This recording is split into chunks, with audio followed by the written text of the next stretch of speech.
Hi, Mark Llewhellin here. Today I'm going to be interviewing Tracy Edwards, who jumped in a yacht a few years ago and sailed around the world with her crew and won the Whitbread All Around the World Challenge. She got an MBE from the Queen and she became the first female in history to get the Yacht Person of the Year award.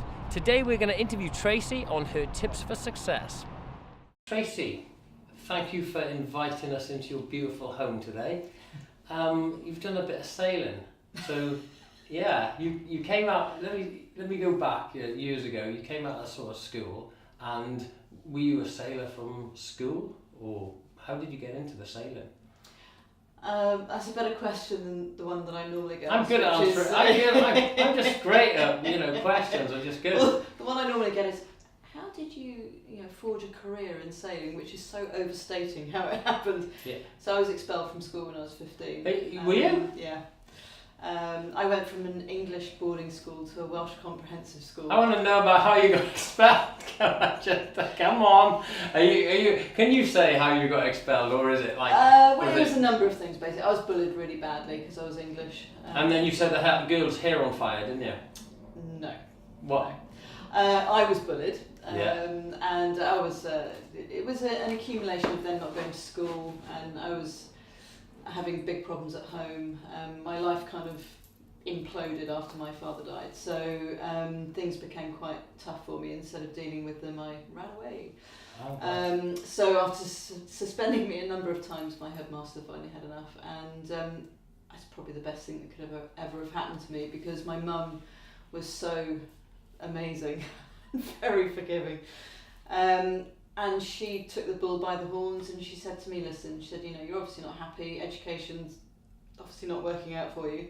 So she said, why don't you go travelling? I was 16 years old, and she said, go packed me off with a backpack around the world. I know she had an ulterior motive, I don't know. But she travelled, she was a dancer, she travelled in a dancing troupe all over the world, and she said to me, she was such an extraordinary woman, she said to me things like, there's no one way to live your life. The way you live your life will be the right way.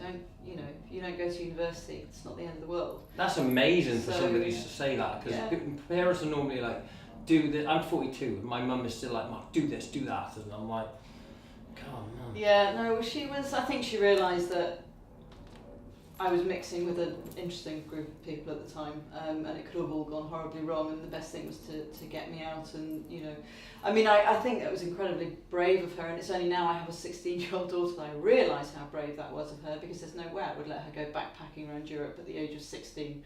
I just wouldn't do it. Admittedly, things have changed slightly, but I was just so lucky. So I went backpacking, ended up working in a bar in Greece, and I would see all these beautiful yachts in the harbour, and I'd think, really rich, important people must be on those boats. No one like me. And a guy came in one night and he said, are you looking for another job? So I said, well, yeah, I don't really. I was 17 at that point. 17, don't know what I want to do. No qualifications, no exams. Yeah, I want we've all been there, haven't we? But thought I knew everything, obviously. And he said, do you want to be a stewardess on a boat? He said, I've got a chance coming up. I've just lost my stewardess. How do you fancy that? I was like, yeah, okay. So next day, literally, I left the job I was at, got on the boat, not knowing anything. Yeah. And 4 days later, I thought, oh my goodness, this is what I'm going to do for the rest of my life. And it was just, wow, lucky, very, very lucky. So I fell into it. I just fell across it. That's fantastic. And how you say about being around the right people, the wrong people, how important is that to succeeding in life, or having a great life, who you associate with? I think one of the most important things I've learned through my life is to get rid of the people who are negative in your life, and who are, there are people that give and there are people that suck and take. They drain you. You can't wait for them to get out of the room. Yeah. And the older you get, you see, the more eccentric I become. My daughter thinks now I'm very eccentric. You can't tolerate them, is it? Well, I don't have to. No. Anymore. No. And it's not about being rude or anything like that. It's just about being selective. And I think the older you become, the more confident you become in your choice of friends, and you don't have to please everyone all the time and be liked by everyone all the time. You have those people who, you have your old friends, every so often you'll meet a new one, but quite rarely, I think, as you get older, and you're more not selective, but I think you recognise the sort of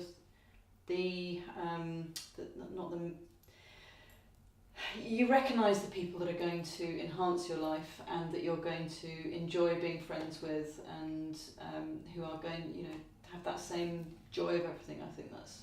Yeah. How, when did you actually go into the sort of transition of, right, I want to start sailing myself now, I want my own boat?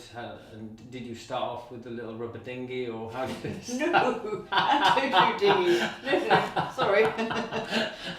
I have joined a yacht club on the Thames, but the dinghies are very small, and I think, no, thank you very much. No. So we got a little, can you get the dog? Is the dog in the shot? Hi! Totally photobombed here, but we like and what, can you introduce the... So this is our rescue dog, Lulu. This Lulu. We got Lulu in the shot as well. She's from Wales.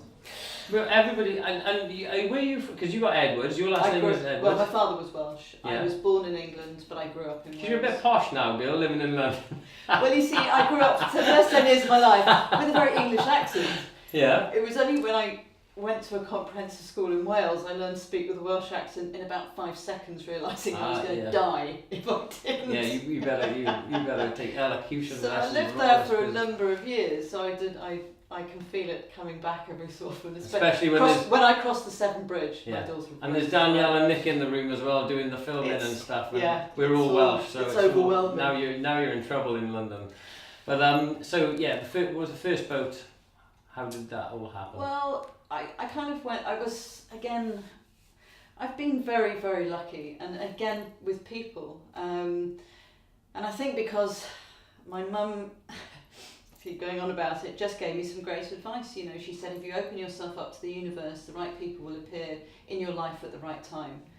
She said, you know, open yourself up to everything and meet everyone, and you know, and I think that's great advice. It gave me confidence and really made me want to meet people and understand who they were and how I fitted in. And so I was very adventurous and exploratory of my world. I didn't see any limits, and she'd always said to me, you know, there are no limits, and just go out there. Wow, that's amazing from Mum to say that. There's no limits. So I had that ability, I think, to reach out to people, and I had an amazing series of skippers who were just extraordinary mentors and who saw something in me, goodness knows what. But the first skipper I had, you know, persuaded me, why you're a stewardess? You know, if you cook, you can get more money. I said, oh, well, you know, I'm useless at everything. I can't do anything. I won't be able to learn to cook. He said, it's more money. So I went, right, okay, I'll learn to cook. Show me the money. You're the Jerry Maguire now. I'm like, show me. Yeah, I'll have some of that. Yeah, thank you. And the next skipper I had was, not the next one, but the next one after that, second transatlantic crossing. Doing, so I guess we were about 4 days into it. He said, can you navigate? And I went, no. I was expelled before long division. Yeah. You know, I can't navigate. I go into Tesco and I come out and I have no idea where my car is. Literally. I can navigate around mountains and all sorts of places. Oh, I'm not good on Loser. land. No, sea is fine, not good on land. I get lost anywhere on land. For me, Tesco's or any of the supermarkets, no idea where my car's going. That's the human race then, I'd say. But he said to me, anyone can learn to navigate. He said, I'll teach you in 2 days. So I was like, yeah, right, okay. 2 days later, I was navigating, and I navigated the whole way across the Atlantic. God. And I'll never forget the feeling. So we came into Vilamoura, and in Portugal, and we sailed in, and when you sail into a harbour and you've navigated with a paper chart and tables and a sextant. You were one of those little, yeah. It's like sextant. I was trying to describe it like, what are those things in school where you put there's a blade that goes down and then there's like those are your a pencil. Yeah, so it goes round. What are they called? Dividers. I can't remember what they're called. None of you haven't got a clue of it. I don't know either. But the sailing version's dividers, and so you use them to measure on the chart. But your sextant is what you use to measure the That's Columbus stuff, isn't it? Flipping that. It's fascinating stuff. So I fell in love with navigation. Then navigation really became my thing. It was the thing I loved doing. You never get over finding You never get over finding out where you are with just this very basic stuff, and then sailing straight into a port that you've been sailing 3,000 miles to get to. It's like, yeah, I am the man. So are you doing this with cool. with the stars and sun and moon and all of this business? Yeah, which is unfortunately a lost art these days because most boats have sat navs and people aren't, they don't really encourage them to do all this stuff. So it's a lost art. Paper charts are also a lost art, which I think is very sad. It's cool though, isn't it? Paper If you know how so to do beautiful that. And sorry, I need to get out more, obviously. But no, so it is like it's like a magical art, like something out of Hogwarts, navigation. So that became my thing, and I then became a first mate, and I kind of moved my way up. And again, with great mentors, great skippers who kept saying to me, "You could be so much more than you think you can. Why don't you get up off your backside and do something?" What was the qualities you think that, I know you're not going to blow your own trumpet because you're very humble, but it's like, what were the qualities that they were looking for where they wanted you to move up, to say, this is the right girl, out of all the other girls, this is the one. What did you do exactly? I don't know really. I think, well, Mike once said to me, my first skipper said to me, he said, I always felt that there was stuff in there that you haven't tapped into. And remember when the first boat I ever got on, I was still quite beaten down. I still thought I was useless at everything. No matter what my mum had said to me, I'd failed at school, I'd failed at my first job, I'd, kind of like almost run away from home, run away to sea. So it took a lot for me to... You're a goddamn tearaway girl. You're like a St. Finian's girl. Without the short skirt. Without the short skirt. So yeah, maybe there was that. Maybe it was the rebel in me that people saw and thought. And I work with young people now, and I some of the most extraordinary young people I work with now are the biggest rebels. But once you take that energy and that determination and you point it in the right direction, you like the blue touch paper and let them go. So that's what people did with me, really. They saw in me that kind of bloody mindedness, I think, really, and thought, well, let's turn that and use that for something good rather than something bad. And I, God, think about some of the people I grew up with who didn't have the chances that I had, who didn't get away, and but you moved yourself into those chances, didn't you? Well, I did, but then I was also very lucky. But then I did grab the opportunities as they came along. How much has luck got to do with success, do you think? I think, the harder I work, the luckier I become.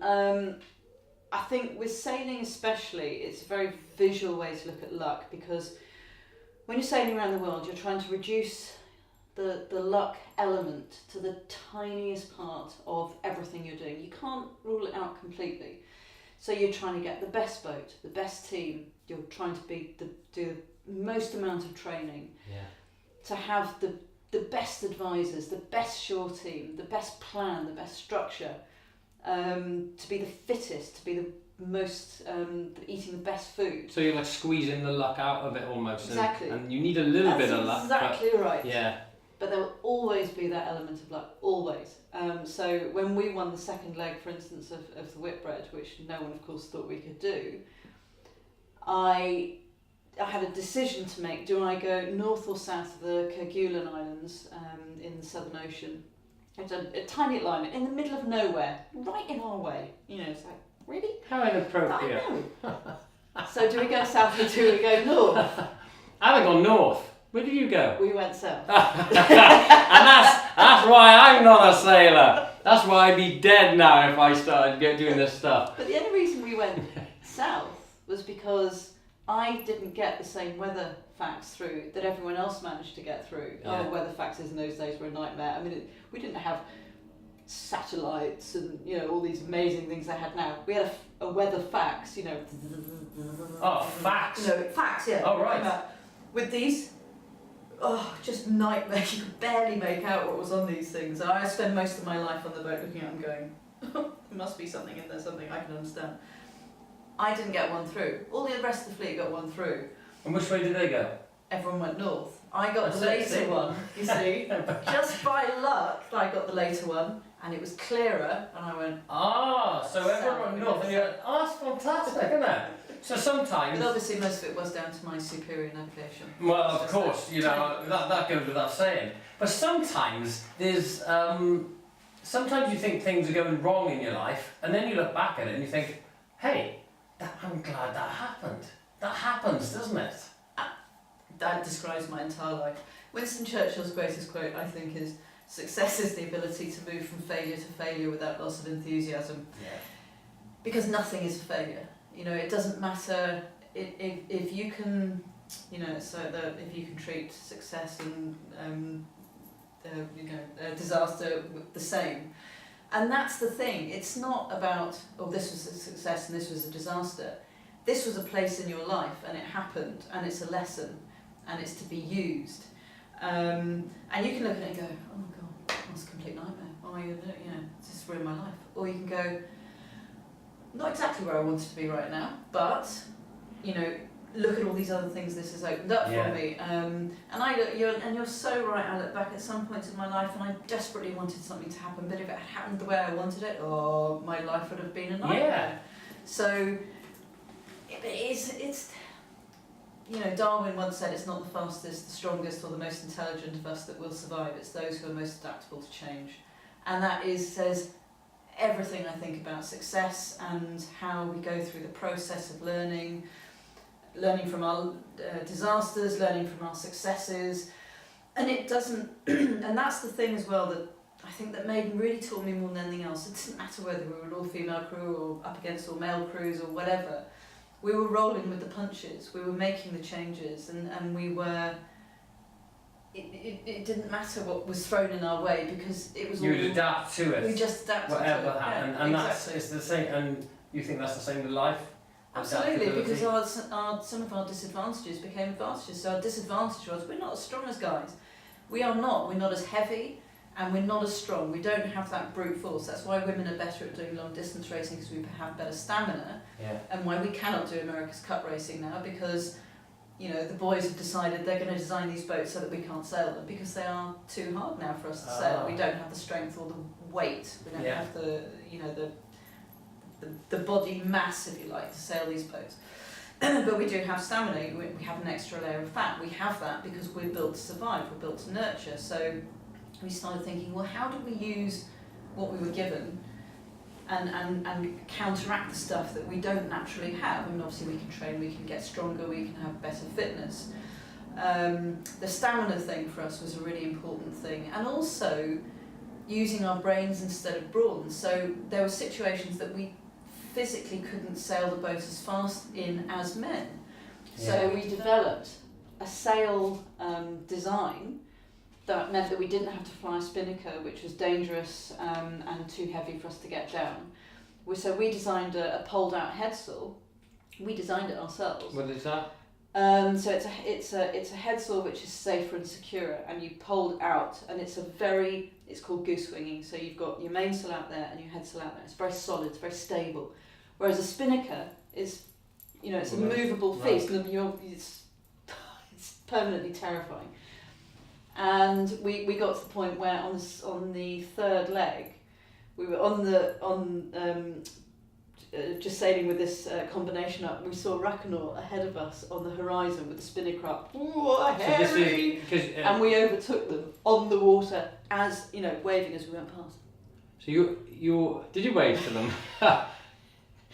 Below the things we did. Good God! What sort of behaviour is that? But then, two of the other boats designed their own headsail. So At least they you could didn't- then pole out. At least you didn't flip from the bird or anything, did you? You didn't go that far, did you? No, from the You didn't give them the navigation bees or boat. any sign language or nothing like that? No. Listen, we all rely on each other at sea. You don't want to annoy anyone. No, because if you capsize and they just might, they'll come across with some of their own sign language, won't they? They'll be like have some of that. Yeah, you mentioned Charles Darwin and Winston Churchill. You read a little bit, or do you read a lot, or how influential do you think these people are to succeed in? Some people call it standing on the shoulders of giants, learning off other people. I read a lot. Not so much at the moment, but of course when you're at sea, you know, people think it's, you know, all go, but it's not really. It's 99% boredom interspersed with 1% sheer terror. And that describes sailing pretty well. So you've got time in your bunk, or you've got downtime, and it's such a great time to read. So the last time I went around the world, I was reading Shackleton by Roland Huntsford. He is amazing. Wow, Shackleton blows Ernest. He is my ultimate hero. He's mine. Bring it in, girl. Shackleton. And it is like, because he went down to the Antarctic and he was supposed to go from A to B. It all went pear-shaped, but his story of how he got the guys back alive is just phenomenal. It's just fun. It's even greater than some of the great Antarctic explorers. It is the greatest. It is the greatest story, isn't it? It's just that. Yeah.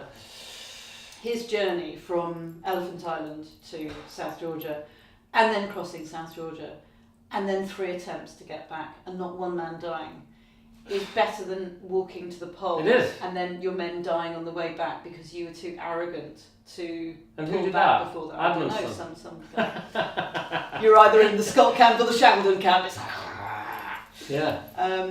But no, I mean, what I learned from Shackleton was about leading from the front, that your men, your women in this case, are always watching you, and that was something I'd never considered about being a skipper. I thought, oh well, I need to know this and I'll need to know that. And remember, I went from, the first time I sailed around the world, I sailed around as a cook on the 85-86 Whitbread with a complete bunch of pirates on a boat called Atlantic Privateer. I survived that somehow, and then my next thing was a skipper, so I went from cook to skipper. So I had these sort of ideas. That's a heck of a thing to go from a cook to a skipper. Well, I wasn't going to skip a Maiden, I was just going to put it together and then find someone to skipper it. But then there wasn't anyone. So King Hussein of Jordan was our sponsor, and he sat me down. I went for dinner with him. So were you just walking down the street one day and you bumped into King Hussein? How did that happen? I was a stewardess. Hi King Hussein, how are you doing? Do you fancy a pint? How did that work? I was stewardess on a boat he chartered in America when Prince Abdullah was graduating from college in America. Yeah. So Queen Noor and King Hussein came out for a day sail. I was the stewardess, and he gave me his contact details and said, if you ever need anything, just give me a call. I was like, right, okay. Got home a few months later from doing a couple of races in transatlantics. My mother said, I called my mum, she went, right, what have you been up to? I went, I have just sailed across the Atlantic. I have done absolutely nothing wrong. Nothing. Yeah. She went, there's some man calling saying he's King Hussein of Jordan. No, it is! Oh God, what did you say? There's some nutter on the phone. Have you got a new boyfriend? He thinks he's King Hussein of Jordan. What's going on here? So he wanted me to go and have dinner with him and Queen Noor. Yeah. Who's just, again, very strong woman, real women's rights, does.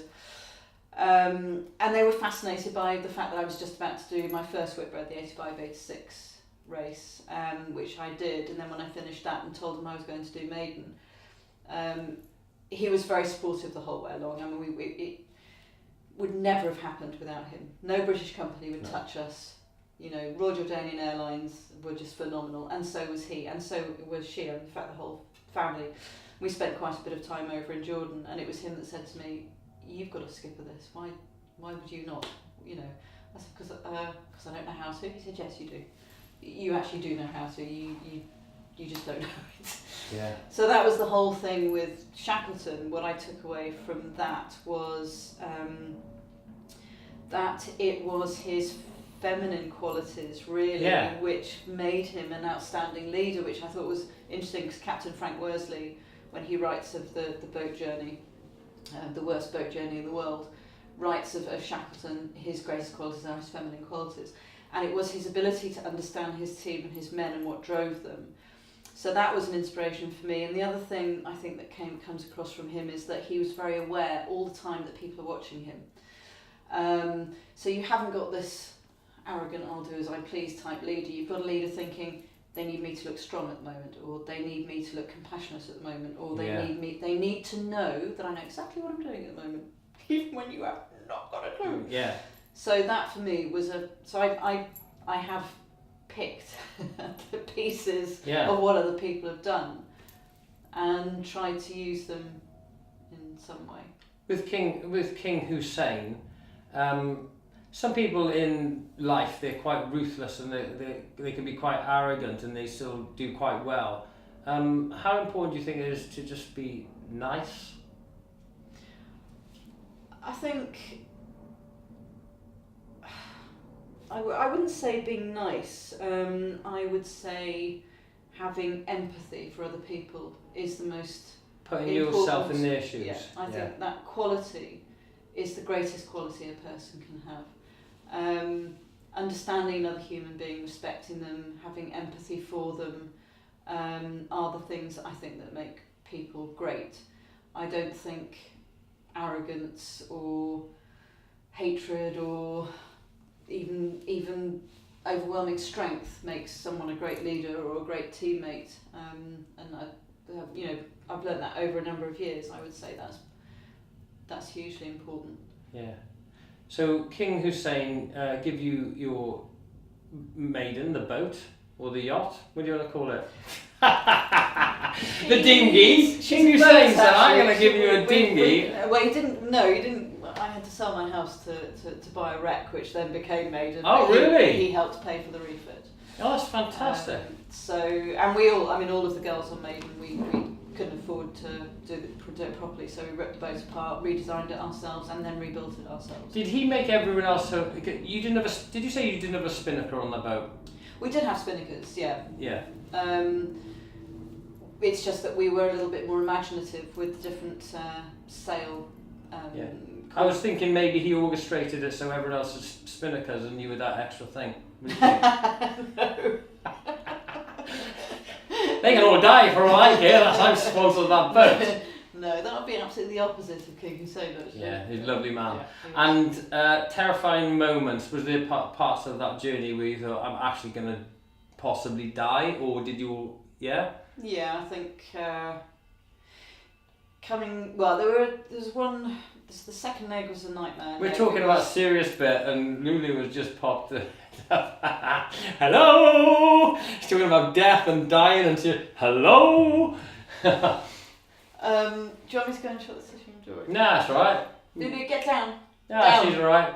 She's like, this is the captain calling. Get down off that mast. Get down. Oh, look at that poor thing. She's beautiful. So it's close to death. Any thoughts? So the second leg was the longest leg of whitbread I've ever seen, 7,800 miles. It was 7 weeks at sea, furthest south than it had ever been before, so lots of icebergs. And I do remember actually having a conversation which went something like this. What do you think? We were all sitting up on deck, and we knew we were coming up to an iceberg field. So I said to everyone that we're all, 10 million layers, we're all absolutely freezing cold, it's snowing, blah, blah, blah. Yeah. So I said, what do you think the chances are of hitting an iceberg? And everyone went, well, probably really slim actually, because if you were looking for something that small, you'd never find it in the ocean, would you? I went, oh, that's a really good point. So the chances are probably really small, aren't they? I went, and everyone else says, yeah. I went, should we just go really fast and hope we don't hit one? And everyone went, yeah, that sounds like a plan. I think about that and I'm just and like, that's oh my God. Which is it, so with successful people, there's an element of craziness in whatever you do, whether it's sport, whether it's business, whether it's extreme ultra distance running or anything. There's got to be a bit of madness. There's a bit of crazy, isn't there? Yeah, absolutely. It's like that. Was it the Apple advert years ago? Here's to the crazy ones, and it was like Richard Branson and Albert Einstein and all these people that were like, I got this idea, and it's just like you're just crazy. And how many people doubted you when you were you got this women's crew together, the first women's crew to win that race. How many people did you have doubters where people said, you haven't got a chance, or were people nice to you? How did that work out? Most people thought we couldn't do it. Oh God, absolutely. They were like, you won't even get around. Yeah. So, and where did you set off from? So the race starts from Southampton. So Southampton. So basically, they thought you were going to get to Gibraltar or somewhere, and then you'd be about 50 miles out. You'd be gone. Some people thought we wouldn't get as far as the Needles. But remember, we had won our first ever race, which was a transatlantic. Everyone kind of conveniently forgot that. So we'd already won a race. We'd already beaten all the other whitbread boats. But everything went very quiet after that. Yeah, so when we crossed the isn't it? start line, we were completely confident that we were going to do very well. But a lot of people were, they're going to die. They're going to, people were blaming the Royal Naval Sailing Association for letting us go. How could you let them go? What if they die? And that was the reason we couldn't get sponsorship in the UK. I mean, people were literally saying to us, yeah, but if you die, it'd be really bad PR for us. Publicity would be dreadful. Yeah, it would be. It wouldn't be great for us. King Jordan was just like, get on that boat, off you go. Yeah. You didn't... Because someone told him once that Jordan was too small a country to have its own airline. You can't have your own airline. You're tiny and you have no money, you have no oil. And he went, right. So you see, he was quite short as well, is he? Don't annoy short people, that's what I say. So the first leg from Southampton down to South America. Apartheid was on at the time, and there were sanctions in South Africa. This is why then we had this really long leg down through the Southern Ocean to Australia, which was the leg that we won. But someone died on that leg, and the weather was horrendous, and the icebergs were really scary. As much as I joke about it, you're hammering through the night. You've got someone on the bow, and you're looking at the radar. You know you're going to see the icebergs on the radar, and if you see them on the bow as you're going through the ocean, you're going to hit them. So sort of a false sense of looking for icebergs. The guy dying, I think, was. I mean, that brings you up short, and then you think it just reminds you how dangerous it is what you're doing. We won that leg, and then the third leg is from Australia to New Zealand, and we won that one as well. So halfway around the world, we were 18 hours ahead of our nearest rival, which was really annoying for some people. And that's when I became the first woman in its 34-year history to win the Yacht's Man of the Year award. Bring it in, girl. Come on. So 2 women have won it since then, and it's now 60 years old, but it's still called the Yacht's Man of the Year trophy. That's so crazy, something's never changed. But you got in back to Southampton, was it? Yeah, so we... And the crowd were just... Oh, it was just amazing. We did lose our overall lead, unfortunately, because we nearly sank going around Cape Horn. We had a leak, we couldn't source it, and I mean Cape Horn was actually fine, so just as we were going past the Falkland Islands really. We had an RAF Hercules come out to watch over us as we sailed past. And we knew we could get in if there was any problem, but we lost our overall lead. And then we spent the rest of the race trying not to slip into third and catch up to first again if we could. By the time we finished in Southampton, we were just a few hours behind first, and we were in second, which is still the best result for a British boat since 1977, and it's never been beaten since. And no other all-female crew has ever done as well as us. How many people were in the crowd? Because you expect 5 or 10 people in the crowd. Do you want me to tell us to shut up? It won't work. No. Lulu! That's right. Lulu's are naturally... People that call Lulu are naturally a little bit gobby. Stop it! Oh, the pop star looking at this now thinking, what the... I'm not doing an interview with him. She is named after a short Scottish singer, obviously. Sorry, what was the question? What was the question? The number of people coming into Southampton. How many? They reckon there were 50,000 people on the dock when we sailed into Southampton, and it was surreal because we were coming back and we were thinking, no one's going to be that interested. You know, we're really proud of what we've done, and that's fantastic. But we were sailing towards the Needles. It was dawn. We'd had no wind on the final week. We'd run out of food. We were so desperate to get home. Yeah. The last week just women without ages. food. Even going up the moat. I've taken some of my ex-girlfriends on the motorway.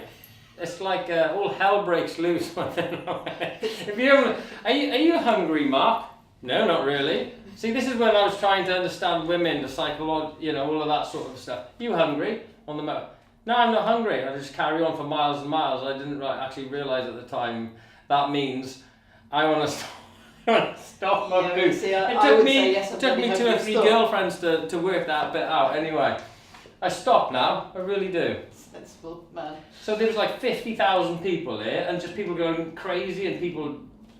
Well, it was sort of gradual as we got to the Needles. We saw one boat come out, and I remember Dawn, our American watch captain, she turned to me and she went, "Oh, isn't that sweet? Someone's come out to see us in." I went, "It's nice, isn't it?" That's nice. It's one person. That's quite touching. And we were all like, "Oh, that's huge." Yeah. This boat was coming out. We saw another one. And then there was another one, and there was another one, and then suddenly there was just this armada coming towards us. We were like, What the heck? Is there something else happening today? We were literally, is there someone important coming in today?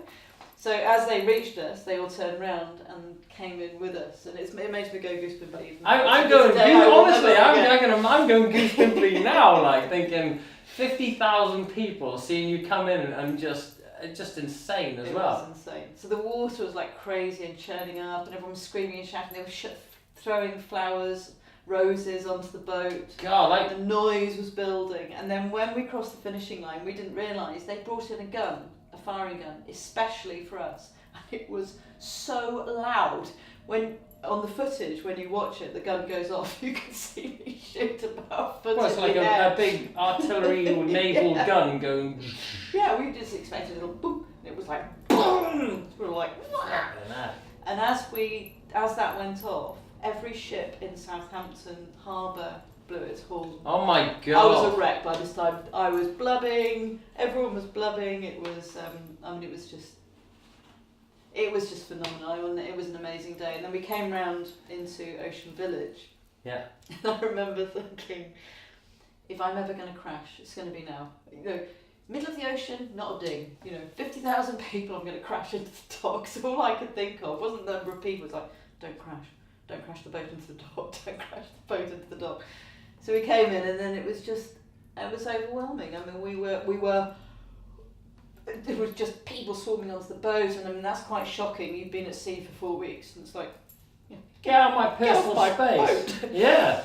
And your friends and your relatives are there, and there's champagne and the press, and then walking up to the Southampton Yacht Club, people were shaking our hands and patting us on the back and throwing flowers at us. I mean, it was one of the most extraordinary days of my life. That's fun. I normally get tomatoes thrown at me.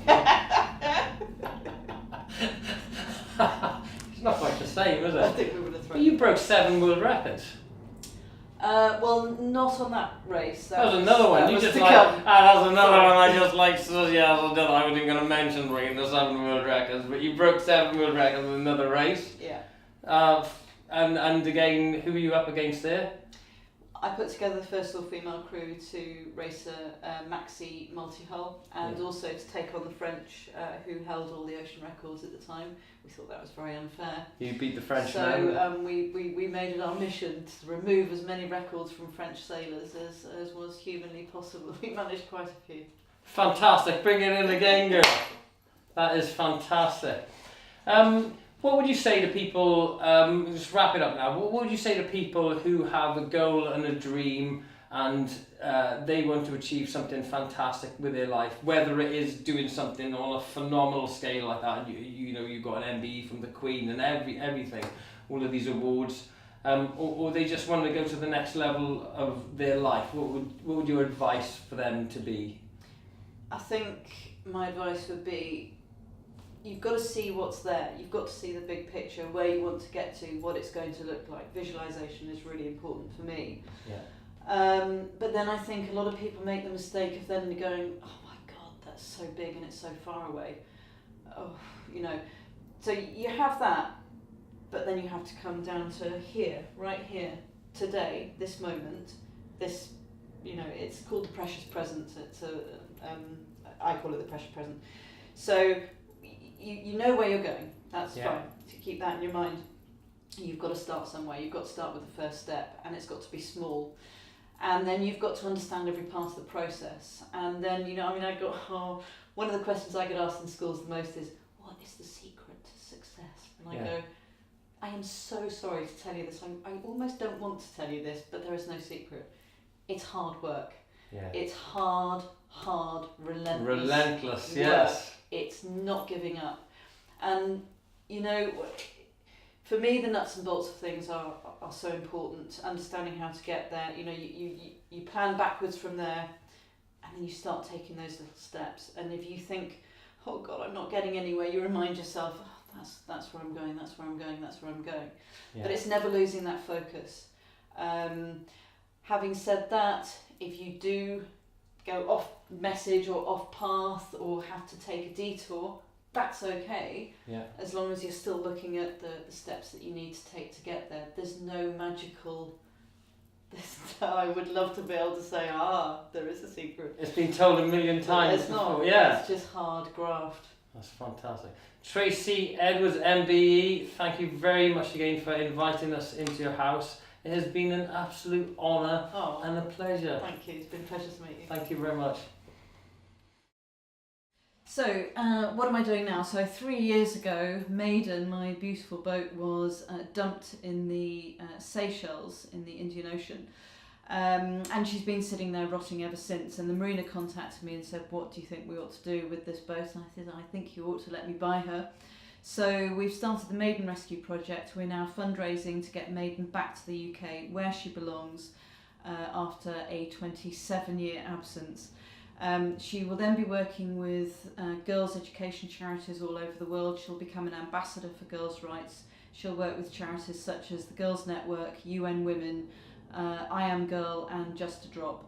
All organisations and entities which lobby for and fundraise for 65 million girls around the world who do not have a right to an education. So the Maiden Rescue Project will be fundraising over the next sort of 2 or 3 years. She'll be doing a world trip and working to get girls into school. And I kind of feel after my dodgy beginning in school that this is my way of giving something back.